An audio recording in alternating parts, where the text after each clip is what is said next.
Assalamualaikum warahmatullahi wabarakatuh. Perkenalkan kami dari kelompok 1 yang akan menjelaskan materi mengenai klasifikasi xenobiotik berdasarkan sumbernya.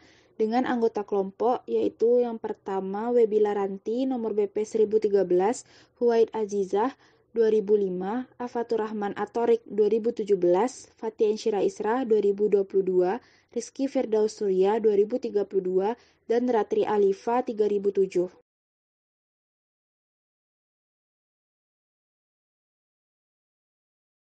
Selanjutnya, saya Huwaid Azijah, BP 181094-2005, akan menjelaskan mengenai xenobiotik alami.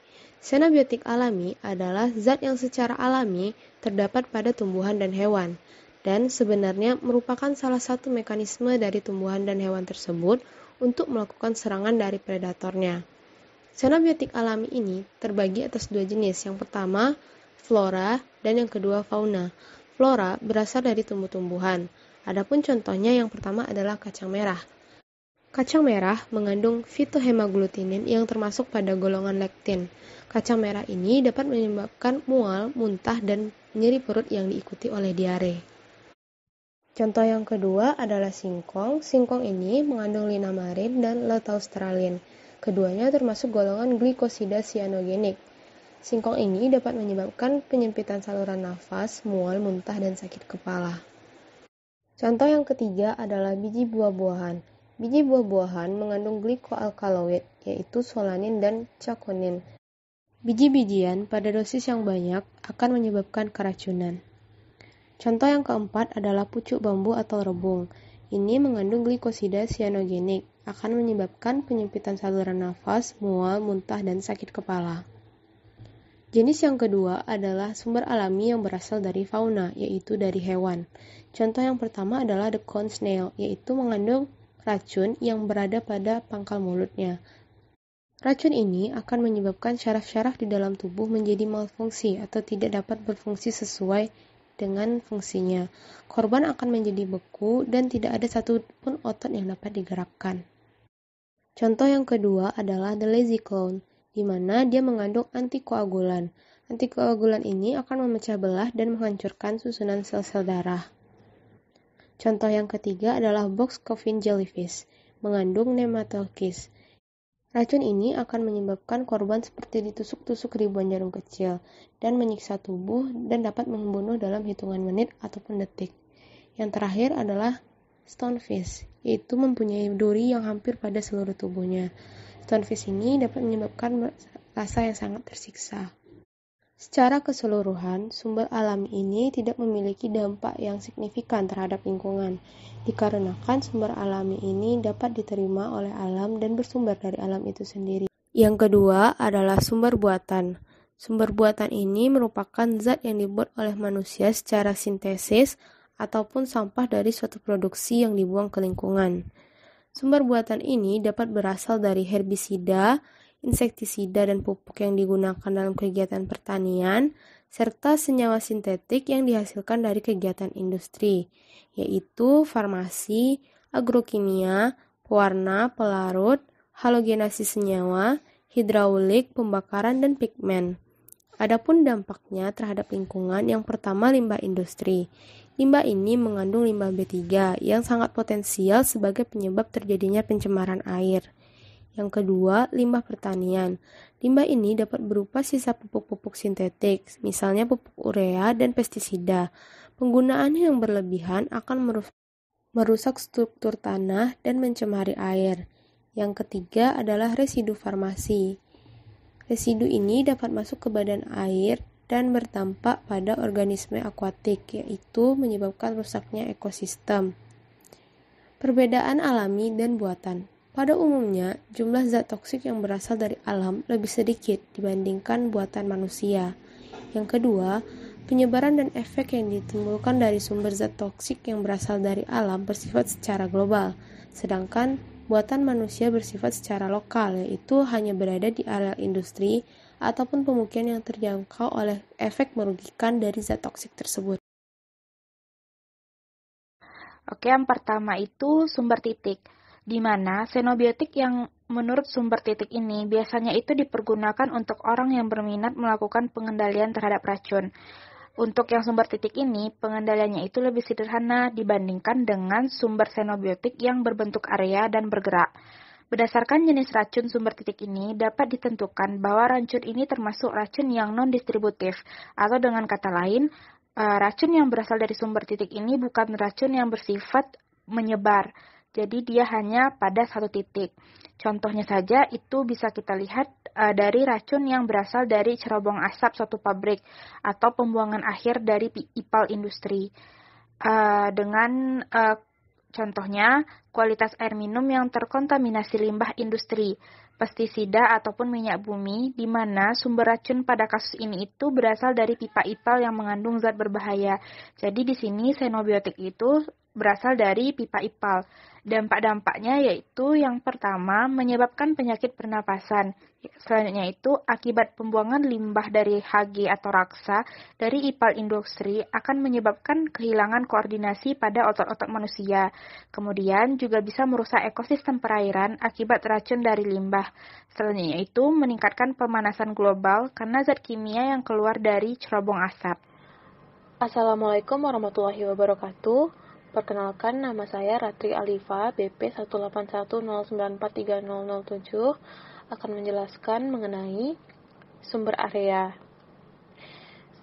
Salah satu contoh xenobiotik yang berasal dari sumber area itu xenobiotik yang digunakan untuk melakukan pengendalian terhadap racun.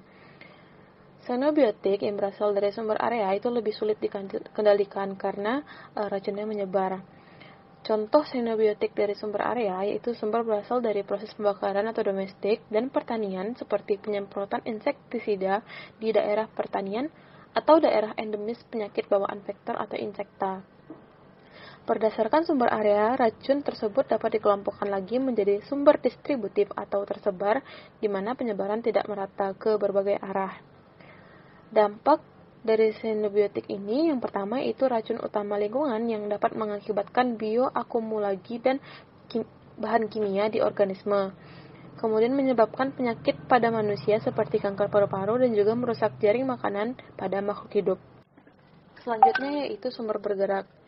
Definisinya yaitu xenobiotik yang berasal dari sumber bergerak adalah zat asing bagi tubuh organisme yang berasal dari sumber emisi yang bergerak atau tidak tetap pada suatu tempat. Contohnya yaitu gas pencemar udara. Sumber gas pencemar udara diantaranya itu ada seperti emisi kendaraan bermotor, emisi kereta api, emisi kapal pelayaran, emisi pesawat terbang, dan lain-lainnya. Berbagai macam contoh xenobiotik yang berasal dari gas pencemar udara dan dampaknya terhadap lingkungan. Yang pertama, yaitu partikulat. Partikulat itu dapat berpenetrasi menembus bagian terdalam paru-paru dan sistem jantung dan dapat menyebabkan gangguan kesehatan seperti ispa, kanker paru-paru, dan lain-lain. Kemudian ada NO2. NO2 dapat meracuni paru-paru. Pada NO2 pada kadar 5 ppm setelah 5 menit dapat menimbulkan sesak napas, dan NO2 pada kadar 100 ppm dapat menimbulkan kematian. Kemudian ada CO. CO menghambat pasokan oksigen untuk tubuh karena afinitas karbon monoksida atau CO dengan hemoglobin atau Hb itu 200 kali lebih cepat daripada afinitas oksigen atau O2 dengan hemoglobin atau Hb. Kemudian ada SO2. SO2 ini bersifat iritan terhadap kulit dan lendir pada saluran pernafasan. Sekian. Yang pertama adalah sumber domestik. Sumber domestik biasanya berasal dari pemukiman, bersifat kurang beracun, kecuali sumber domestik ini bercampur dengan buangan pestisida, obat-obatan, dan lain-lain. Contoh paling umum dari sumber domestik ini adalah pemutih yang biasa kita gunakan untuk mencuci pakaian seperti Baclean, Rinso, Venice, Daya, dan lain sebagainya. Nah, dampak xenobiotik dari sumber domestik akan berdampak pada lingkungan dan juga pada manusia. Pada lingkungan dampaknya seperti bahaya deterjen memicu eutrofikasi dan pencemaran air, lalu mengandung bahan yang sulit terurai, kemudian memiliki efek beracun dalam air karena deterjen atau pemutih akan menghancurkan lapisan eksternal, lendir, dan melindungi ikan dari bakteri dan parasit. Selanjutnya mengurangi kemampuan perkembangbiakan organisme perairan dan lain sebagainya. Kemudian pada manusia itu akan menyebabkan berbagai macam penyakit seperti iritasi kulit, memicu kanker, memicu reaksi alergi, serta asma.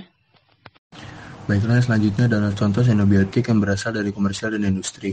Ada berbagai macam bahan yang digunakan dalam industri dan komersial, dan saya akan menjelaskan beberapa contohnya. Yang pertama, triethanolamin. Itu digunakan terutama sebagai emulser dan surfaktan. Ini adalah bahan umum dalam formulasi yang digunakan untuk kedua produk industri dan konsumen. Triethanolamina yang menetralkan asam lemak, menyesuaikan dan buffer pH, dan solubilises minyak dan bahan-bahan lain yang tidak benar-benar larut dalam air.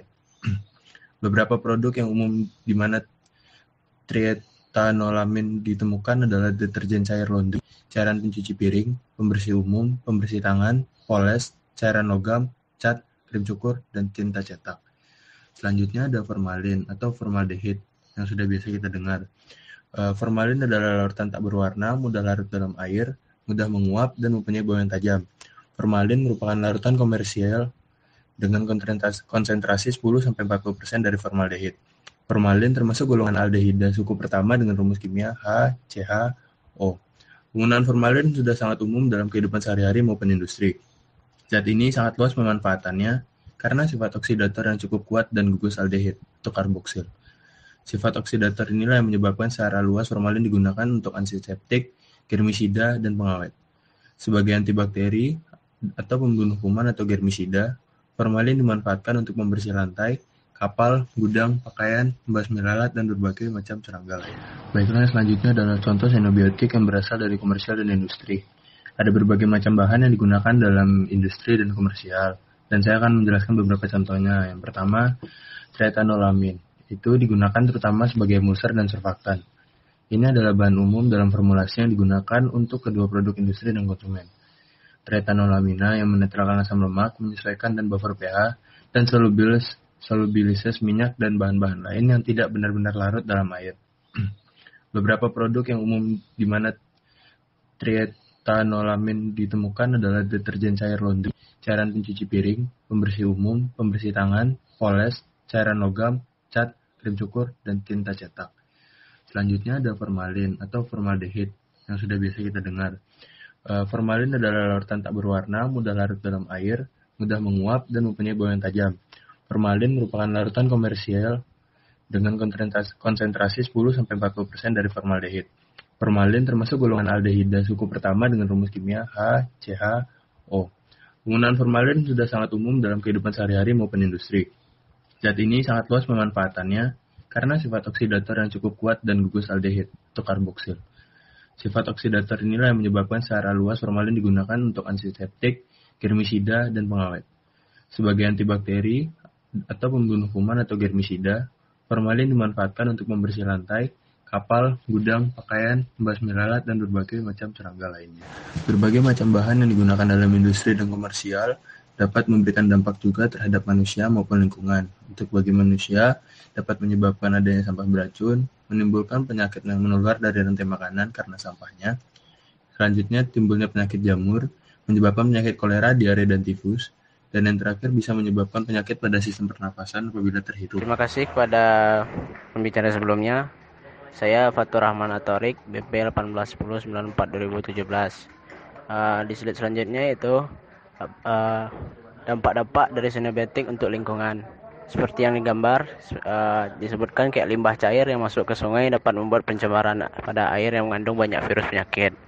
Ikan dan berbagai organisme air dapat mati atau bahkan punah dan menyebabkan masalah pada ekosistem. Selanjutnya, limbah rumah tangga yang dibuang ke sungai dapat menyebabkan terjadinya banjir jika hujan turun dengan intensitas yang tinggi. Dampak buruknya terhadap jalan, jembatan, dan infrastruktur lainnya. Pengolahan limbah yang kurang baik juga dapat menyebabkan lingkungan kurangnya nyaman ditinggali karena bau tidak sedap, serta tumpukan sampah yang tersebar di mana-mana. Limbah yang dibuang ke dalam air dapat menghasilkan asam organik dan gas cair organik seperti metana yang membahayakan. Limbah industri yang mengandung logam, minyak, toksin organik, dan zat lainnya dapat mengurangi kandungan oksigen dalam air sehingga mengganggu ekosistem dalam air. Selanjutnya kesimpulan.